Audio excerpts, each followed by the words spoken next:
सयाहों की पसंदीदा जगह बनी बेताब वैली को बेताब नाम किसने दिया? इससे पहले इसका क्या नाम था? बेताब वैली में बनी हट्स के पीछे की क्या है कहानी? और आज के तरक्याती दौर में किस तरह के हैं हट्स के हालात? आइए देखें हमारे साथ। वादी कश्मीर सयाहों की पसंदीदा जगह का गढ़ है। दुनिया भर से सयाह यहाँ की मकबूल जगहों पर घूमने आते हैं। बात करें जनूबी कश्मीर अनंतनाग जिले के पहलगाम की, तो पहलगाम जाना कश्मीर आने वाले सयाहों की पहली पसंद होती है। पहलगाम में वाक़ा बेताब वैली का नाम तो आपने जरूर सुना होगा, पर क्या कभी सोचा है कि इसका नाम बेताब कैसे पड़ा? इससे पहले इस जगह का क्या नाम था? इस बारे में पूरी तफसील आपको बताते हैं। आप में से कई लोग इस बात से अच्छे से रूबरू होंगे कि इस जगह का नाम बेताब फिल्म के मकबूल हो जाने के बाद ही रखा गया है, क्योंकि 1983 में सनी देओल और अमृता सिंह की ये पहली फिल्म बेताब इसी जगह पर बनाई गई थी। इससे पहले बेताब वैली को हजन वैली कहा जाता था। बेताब वैली पहलगाम से अनंतनाग की जानिब पहलगाम और चंदनवाड़ी रोड पर वाक़ा है। घने पेड़, दरियाई लीदर का नजारा और बर्फ ढके पहाड़ों से घिरी हुई ये वादी सयाहों की बेहद ही पसंदीदा जगह है। आपको बताएं तो बेताब वैली में फिल्म बेताब की शूटिंग हुई थी। यहाँ 2 हट्स बनाई गई थी, जिसमें से एक इस फिल्म के प्रोड्यूसर की जानिब से ही बनाई गई थी। जिन भी लोगों ने बेताब मूवी देखी है वो जानते होंगे कि जब हम जवां होंगे और देखो मैंने देखा है ये एक सपना, इन दोनों ही गानों की शूटिंग हट्स में हुई है। इसमें से देखो मैंने देखा है ये एक सपना गाने को उसी हट में बनाया गया था जो कि फिल्म के प्रोड्यूसर ने बनवाई थी, जिसमें वो फिल्म की शूटिंग के दौरान 2 महीने तक रुके भी थे, जिसे बाद में खत्म करके वहां एक लॉज कम रेस्ट हाउस बना दिया गया।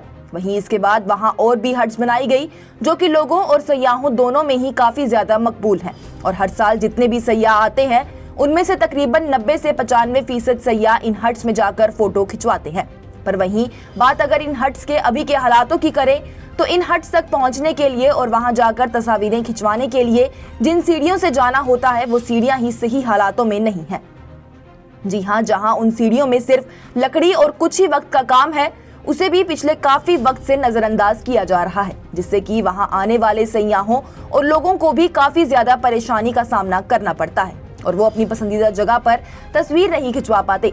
यहाँ बड़ा सवाल ये है कि पहलगाम में सयाह जिस जगह को देखने आते हैं, क्या उसे सही तरह से रखना पहलगाम डेवलपमेंट अथॉरिटी या फिर उन कंट्रैक्टर्स का काम नहीं है जिन्हें ये जिम्मेदारी सौंपी गई है। और मैं यहाँ आया था फोटो खिंचाने के लिए, कॉटेज पे एक ग्रुप आया था हमारा, लेकिन फैमिलीज़ को, लेडीज़ को चढ़ने में बड़ी दिक्कत हो रही थी।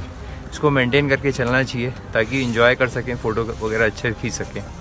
जहां एक तरफ बेताब वैली में जाने के लिए एक सयाह 100 रुपए टिकट पर खर्च करता है, वहां जाके क्या वो इतनी उम्मीद भी नहीं कर सकता कि वहां की हट्स की हालात सही होंगे। इस बारे में पीडीए की जानिब से ये बताया गया कि हट्स को सही और सयाहों के लिए पूरी तरह से बेहतर रखना ये कॉन्ट्रैक्टर्स का ही काम है, जिनमें उन कॉन्ट्रैक्टर्स पर बड़े सवाल उठते हैं कि आखिर वो ऐसी जिम्मेदारी लेते ही क्यों हैं जिससे वो सही से निभा ना सके।